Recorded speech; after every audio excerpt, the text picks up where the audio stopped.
সবাই অপেক্ষমান। আজকে যিনি আমাদের এই অনুষ্ঠানে প্রধান অতিথি হিসাবে এই দোয়া মাহফিল অংশগ্রহণ করেছেন, আপনারা সবাই জানেন উনি আমাদের দক্ষিণ সুরমার কৃতি সন্তান। ওনার বাড়ি এখান থেকে একটু সামনেই। আপনারা আমাদের সেক্রেটারি মহোদয়ের বক্তব্য থেকে শুনেছেন যে ওনার আব্বা 3 বারের এমপি ছিলেন এখানে। আজকে আমরা এই এলাকা হিসাবে, দক্ষিণ সুরমার মানুষ হিসাবে আমরা আমাদের অধিকার, আমরা যেন ওনাকে দক্ষিণ সুরমার অন্ততপক্ষে 3টি ওয়ার্ডে সর্বোচ্চ ভোটের ব্যবধান ওনাকে আমরা জয়ী করতে পারি।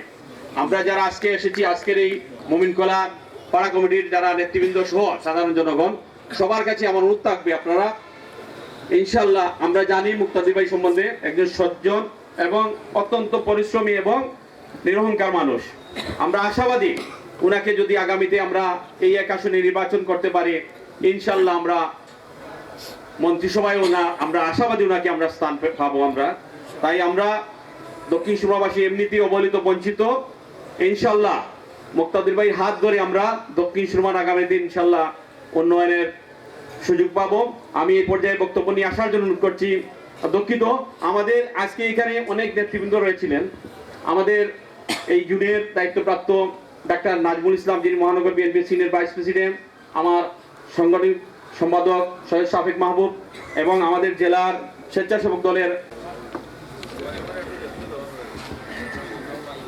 রাজনীতির মানুষের এটা সমস্যা কিনা জানেন, এরা কোথায় ফাইলে আর কোথা থামাই যায় না। কিন্তু 9:55 বাজে, 5 মিনিট পরে বাজলো 10টা। আমি জানি অনেক মুরব্বী আছেন, অনেক ডায়াবেটিক্সের পেশেন্ট আছেন, নির্ধারিত সময়ে খাওয়ার বাধ্যবাধকতা আছে, অনেকে ইনসুলিন নেই। আমরা তাড়াতাড়ি শেষ করে নিব ইনশাল্লাহ। আপনারা থেকে ছুটি লইয়া আপনারা খান্দাতে ওয়াজ আছে, ওয়াজও যেখান, তারপরে তো আরো 2-1টা কাম আছে, তাই তো সব ব্যস্ত, তার প্রত্যেকের কাম আছে। আচ্ছা, আপনি একটু সাইড হইলে আমি দেখবো মুরব্বীর ভিতরে, তারাও দেখবো। বিসমিল্লাহির রহমানির রহিম। সাইড হইলে শুনে দেখতে পারবেন।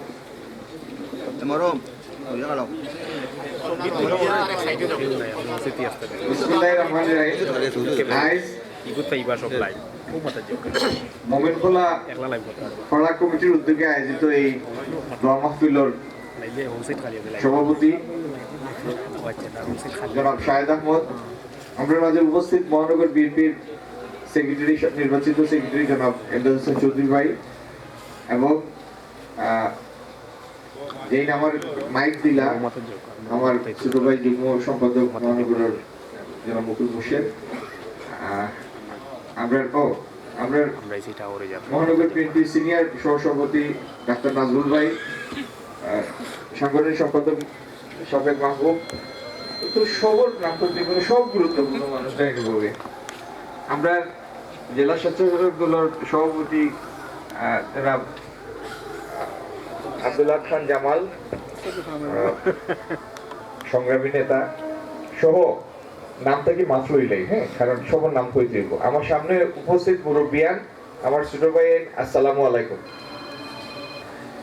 বেগম খালেদা জিয়ারে মানুষে চকুর ফাটি ফেলাইয়া বিদায় দিছে, জেলা জিয়াউর রহমান সাহেবের বিদায় দিছে, এবং পৃথিবীর ইতিহাসে ওইটা একটা বিরল ঘটনা যে এক পরিবারের দুইজন মানুষ, স্বামী স্ত্রী, এরারে আস্থা দেশের মানুষে এখান দিয়ে বিদায় দিছে।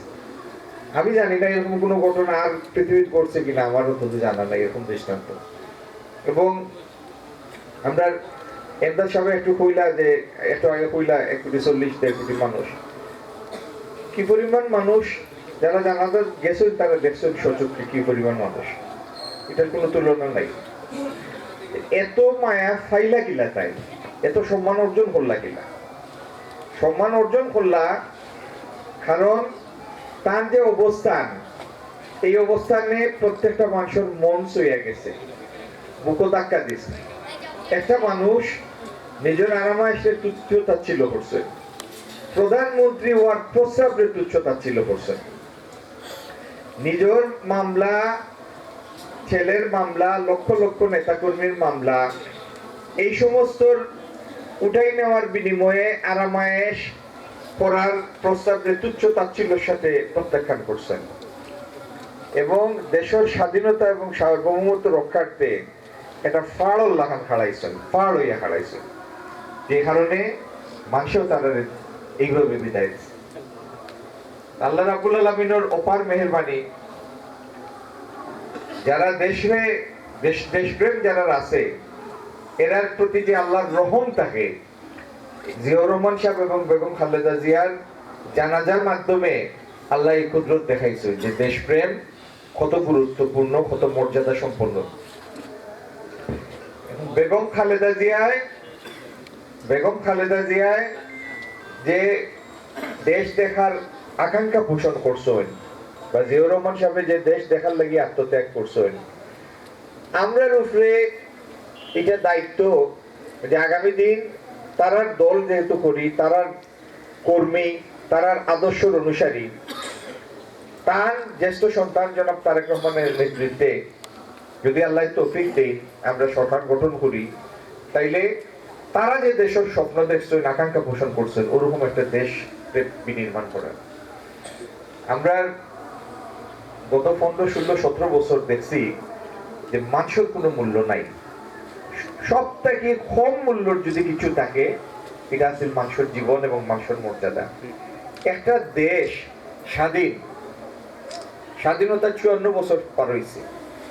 এই 54 বছর পালনের পরে স্বাধীন নামের একটা দেশের মানুষের এটা ফিফড়া সমানো মূল্য নাই। যারে ইচ্ছা গুম করে লওয়া যায়, যারে ইচ্ছা ক্রস পার করে লওয়া যায়, যারে ইচ্ছা যে ঘটনা করছে না ওরকম ঘটনার নামে একটা মামলা দিয়ে লওয়া যায়। আমি গরিবর নামে 12টা মামলা আছে যে আমি পুলিশকে আক্রমণ করছি। আমরা মহাসচিব নেহায়ত ভদ্রলোক মানুষ, তার বয়স এখন 78, তার নামে মামলা হইলো তাই পুরসভার ট্রাকও গিয়ে হামলা করছে, ময়লা পালানির ট্রাকও গিয়ে হামলা। তো এইভাবে বিচার ব্যবস্থা, আইনের শাসন, এই সমস্ত জিনিসটা একটা তামসা বানাইল। আমি হারাইছি না বিগত দিনের সমালোচনা করার লাগে, আওয়ামী লীগের সমালোচনা করার লাগে। যে জিনিস গেছে এগুলো তো গেছে, কিন্তু এই কথাটা আপনারা মনে করে দেওয়ার উদ্দেশ্য হইল আমরা সময়ে, আমরা জীবদ্দশায় বাংলাদেশের জন্য এই জাতীয় কোনো জিনিস আর করতে না পারে, ওটার লাগে আপনার আমার নিজেরও মনে করে দেওয়ার জিনিস। আমরা বাংলাদেশটারে সুস্থ স্বাভাবিক একটা দেশ দেখতে চাই, যে দেশের মানুষের নাগরিক মর্যাদা আছে, প্রত্যেকটা মানুষের স্বাধীন দেশের নাগরিকের উপযোগী মর্যাদা আছে, বিচার পাওয়ার স্বাধীনতা আছে। কোনো কারণে পুলিশের কাছে যাওয়ার দরকার পড়লে মামলা একটা লেখানির লাগি যেন কোনো রাজনৈতিক নেতার টেলিফোনের দরকার না হয়। একটা মানুষ ব্যবসা করতো, তার দোকান চালাইতো, এ কোনো ডরের ভিতরে থাকতো না যে কোনো সময় কোন রাজনৈতিক পরিচয় আইয়া চান্দা চাইবা, অথবা পুলিশের কাছে জিম্মি হইতে হইব, টাকা পয়সা দিয়া ব্যবসা চালানো লাগবো। এই জাতীয় পরিস্থিতির থেকে আমরা উত্তরণ চাই। আগামী দিন এমন একটা বাংলাদেশ দেখতাম চাই আমরা যেন আইনের শাসন থাকতো। শুকর কথা বা আশাবাদী হওয়ার ব্যাপার হইল বেগম খালেদা জিয়ায় আজ থেকে 8 বছর আগে 2017 সন, আচ্ছা আমি আপনারা হেরান করে লিলাম নি, রাইট তো বার্তা হয়েছে 2018-17 সন তাই পয়লা তার 2030 বাংলাদেশ কি অবস্থায় পৌঁছা চায় তার একটা ভীষণ 2030 প্রণয়ন করছিলেন। ঢাকার একটা হোটেলও তাই এটা পড়ছিল যে আমি বাংলাদেশ কোন জায়গায় পেয়ে যেতাম, আমরা আসলাম ইনো আসিল। এরকম দুইটা জিনিস আমি আপনাদের বললাম। একটা হইলো বাংলাদেশ প্রত্যেকটা জাতীয় নির্বাচন নির্দলীয় নিরপেক্ষ তত্ত্বাবধায়ক সরকারের অধীনে হইত, হইলে কি হইব, হইলে আর রাইট ভোট হওয়ার সুযোগ হইতে নাই, ভোট হইব দিন রাইট আমরা ওরা মিটিং করবো, কথাবার্তা করবো। আমরা সমস্ত রাজনৈতিক দল আগস্টের পরে একমত হইছে যে আর কোন জাতীয় নির্বাচন কোন দলীয় সরকারের অধীনে হইতে নাই। তার মানে বিএনপি যদি আপনারা ভোটে আগামী দিন রাষ্ট্র ক্ষমতা যায়ও, 5 বছর পরের নির্বাচন আবার তত্ত্বাবধায়ক সরকারের অধীনে। আর কোন ব্যক্তি 2 মেয়াদের বেশি, সর্বোচ্চ 2 মেয়াদের বেশি প্রধানমন্ত্রী হইতে পারতেন না। তো 2 মেয়াদের বেশি প্রধানমন্ত্রী না হইলে কেউ মাথা দিয়ে পাগলামি চিন্তা আশা করা যায় আর কোনোদিন আইতো নাই যে আমি দেশের মালিকই দিমু আজীবন ক্ষমতার দাম। এতে অন্তত একটা জিনিস হইব, সর্বশেষ আমার মুরব্বীর হুকা, সর্বশেষ কোন এমপি বা মন্ত্রী আপনারা লই আইলা বইছেন কবে লাস্ট কবে বইছেন এলা বইছেন না তো বইছেন না কারণ ভোট বাদ হয়ে গেছিল ওটার লাগি বইছেন না যদি ভোট থাকতো তাহলে সময় সময় আইয়া চেহারা দেখানি লাগলো অনেক আপনারা কইলা অনেক ড্রেনের কথা রাস্তার কথা এগুলোর বিষয়ে একটা বক্তব্য দিয়া যাওয়া লাগলো অনেক আবার 5 বছর পরে আইয়া এগুলো পুরাইয়া আপনারা সামনে আওয়া লাগলো না পুরাইয়া আইলে তো আর ইলা খাখাতে করিয়া বইতে না এটার নাম হইলো জবাবদিহিতা এটার নাম হইলো গণতন্ত্র আগামী দিন এই দুইটা জিনিস নিশ্চিত হয়েছে আর সিলেটর লাগি আমরা কিছু পরিকল্পনা আছে বেগম খালেদা জিয়া এবং জিয়াউর রহমানে তারা প্রত্যেকটা শাসনামূলক লেখাপড়ার উপরে সর্বোচ্চ জোর দিয়েছে জিয়াউর রহমান সাহেব যখন পয়লা রাষ্ট্র ক্ষমতা তাই তখন প্রত্যেক 60 জনের ভিতরে 3 জনের অক্ষর জ্ঞান আছে না ও আ ক খ লেখা জানতে না তাই বয়স্ক শিক্ষা চালু করছিলাম মনে আছে এটা আর বেগম খালেদা জিয়া প্রথমবার আইয়া দ্বাদশ শ্রেণী পর্যন্ত শিক্ষাটা করছিল অবৈতনিক যে সরকারি স্কুলও বেতন লাগতো না 2001 আইয়া যখন দেখলা এরপরেও সব বাচ্চা নাইতে পারে না অভাবী পরিবারে পারে না বাচ্চাদের পাঠাইতো তখন শিক্ষার বিনিময়ে খাদ্য কর্মসূচি চালু করছে যাতে অভাবী পরিবারের বাচ্চা গেলে উল্টা সরকারে তারা কয়েক কেজি চাউল বা গম দেয় সবে পাঠানি উৎসাহিত হয় তার সময় বাংলাদেশের প্রাইমারি স্কুলের সংখ্যা যা আছিল আরো অর্ধেক বাড়াইছে প্রায় 13,000-এর বেশি প্রাইমারি স্কুল করছে 2001 থেকে 609 বেগম জিয়ার সর্বশেষ শাসনামূলক সিলেট যে পরিমাণ রাস্তাঘাট হয়েছে সাইফুর রহমান সাহেব আসলাম আমাদের এমপি এবং অর্থমন্ত্রী যে পরিমাণ রাস্তাঘাট হয়েছে অবকাঠামোর উন্নয়ন হয়েছে এটার সাক্ষী তো আপনারা আমরা সব সাক্ষী না নেই যদি পরবর্তী সময় এটার ধারাবাহিকতা থাকতো তাহলে আইজ সিলেটের রাস্তাঘাট লইয়া অন্তত মাতর দরকার পড়লো না যদি আল্লাহর রহমতে আমরা সুযোগ পাই সিলেটের যেন যেন রাস্তা অপূরণ আছে নতুন রাস্তা করতে হইব তার প্রত্যেকটি আমরা সম্পূর্ণ করব আর আপনারা কইছেন দুই জিনিস আপনাদের ড্রেনের সমস্যা আর কিতা সমস্যা পানির সমস্যা এটা কিচ্ছু নাই একটা আমার কথা বিশ্বাস করবেন আমি তুচ্ছ বলতে তুচ্ছ করলাম না কিন্তু একটা সরকারের ভিতরে ন্যূনতম দায়িত্বশীলতা থাকলে একটা সরকারের 5 বছর মেয়াদের পরে এই জাতীয় ছোটখাটো সমস্যা থাকে না সরকারের স্বাভাবিক উন্নয়নমূলক কামে এই সমস্ত সমস্যার সমাধান হয়ে যাওয়ার কথা এগুলো বড় বিষয় নাই এগুলো ইনশাল্লাহ এমনি বলব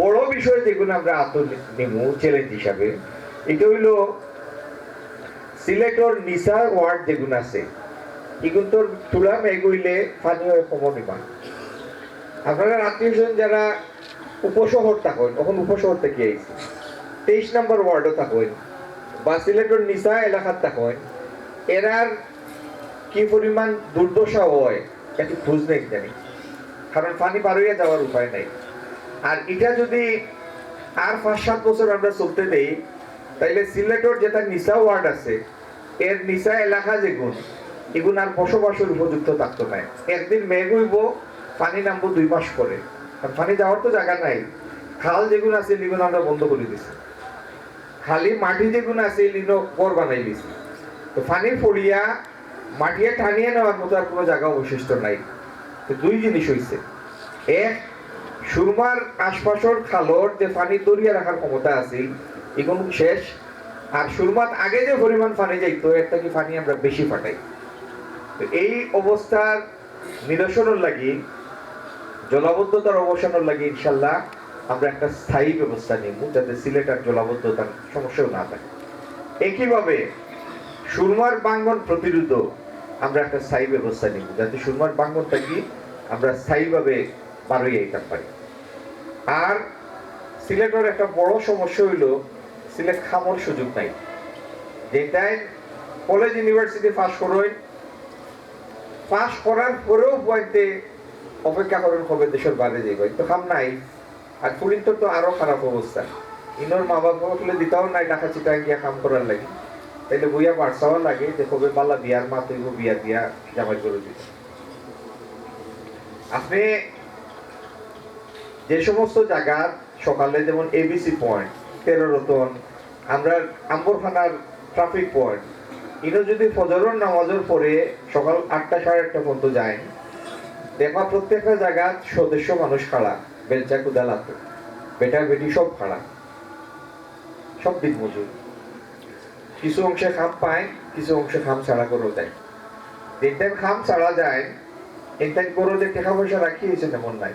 2 দিন খাম না করলে 3 নম্বর দিন না খাইয়া থাকা লাগে, কিন্তু সিলেট খাম নাই।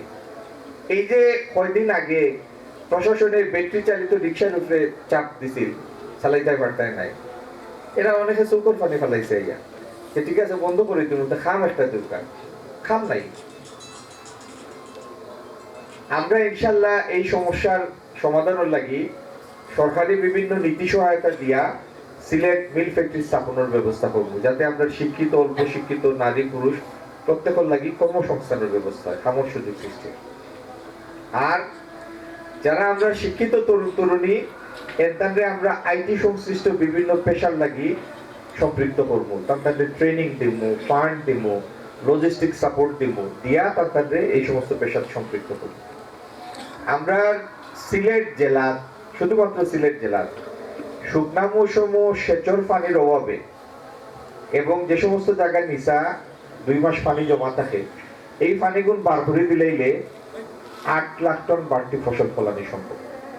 জিয়াউর রহমান সাহেব নিজে কুদাল দিয়া মাটি কাটছে, বাসিয়ার খালো, খান দিকে ইউনিয়নের নাম উচ্চ নিতেও এই সমস্ত খাল সময়ের লোকে আজিয়া ইচ্ছে আটি গেছে। আমরা এগুলো আবার কাটবো, যেন খাল দেওয়া দরকার খাল কাটবো, যেন স্লুইস গেট দেওয়া দরকার স্লুইস গেট দেবো।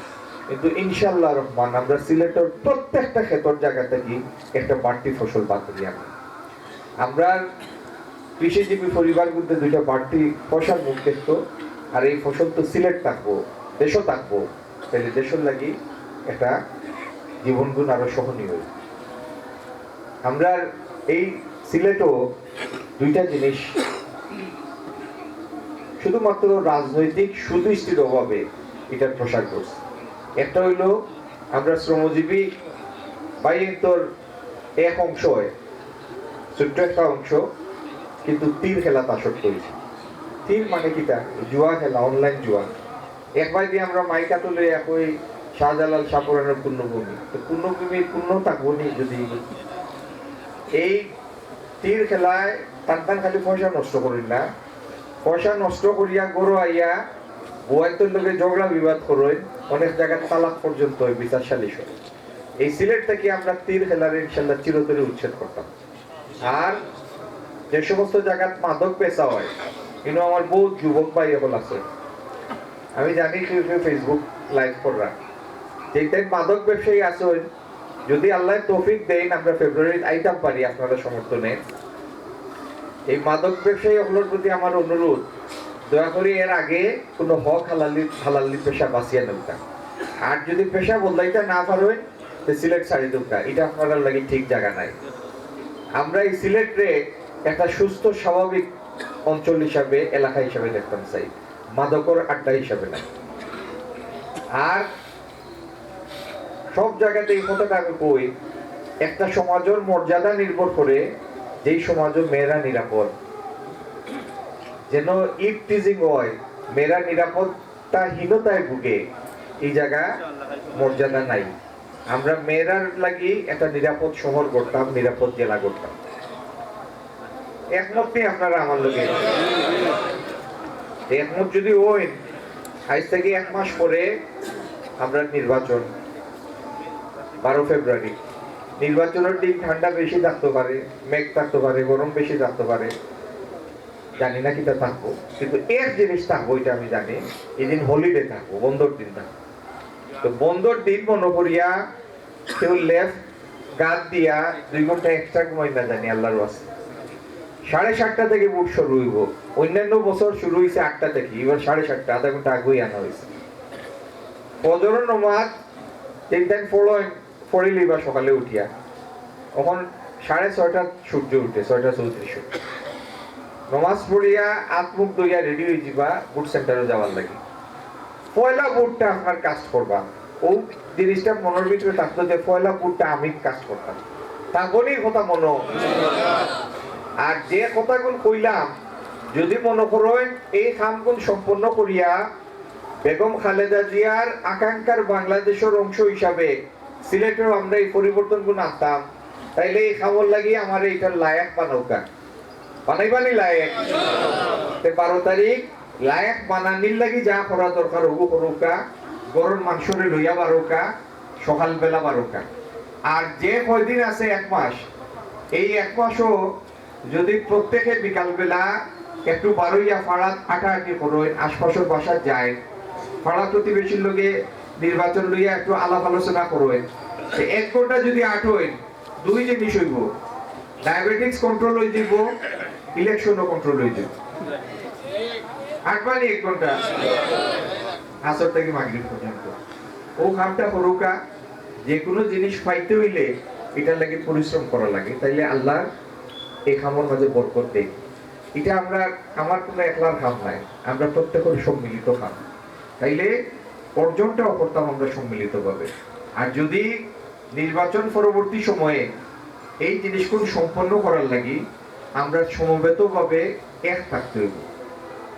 আমরা যদি পাড়া ভিত্তিক, ওয়ার্ড ভিত্তিক ক্লাব গুন্তরে শক্তিশালী করি, ক্লাবের মাঝে আমরা সমস্ত সুস্থ মানুষরা নিয়ে জড়াই, ইয়াং ছেলেরা সম্পৃক্ত হয়, যারা ব্যাংকও চাকরি করেন, স্কুলের টিচার, ব্যবসায়ী, এরা সবরে যদি আমরা সম্পৃক্ত করি, আমরা মুরব্বীদের উপদেষ্টা বানাই, তাইলে যে পাড়ার এরকম সংঘবদ্ধ সামাজিক শক্তি থাকবো, ইনো কিশোর গ্যাঙ্গ হইতো নাই, মাদক হইতো নাই, তীর খেলা হইতো নাই। আর আপনারা ব্যাকআপ হিসাবে যদি আল্লাহ আমরা ঋণনিয়া পৌঁছাই, আপনারা ব্যাকআপ হিসাবে আমরা তো থাকবো, আমরা যা করার লাগে তাই করব, কিন্তু আপনারা লোকে থাকতে হইতো থাকবানি। ঠিক আছে, পালা তখন সুস্থ থাকুন। আর আমরা একটা দোয়া করবো, বেগম খালেদা জিয়ারে আল্লাহ জান্নাতুল ফেরদৌস দিতা, জিয়াউর রহমান সাহেবরে আল্লাহ শহীদ হিসাবে কবুল করতা, তার যে ছেলেরে আমরা দেশ নেত্রী তার জীবদ্দশা হারাইছেন, তার এই ছেলেরে আল্লাহ জান্নাতুল ফেরদৌস দিতা। আমরা মুরব্বী যারা গুজরি গেছেন আল্লাহ তাদের মাফ করে দিতা। আসসালামু আলাইকুম রহমতুল্লাহ।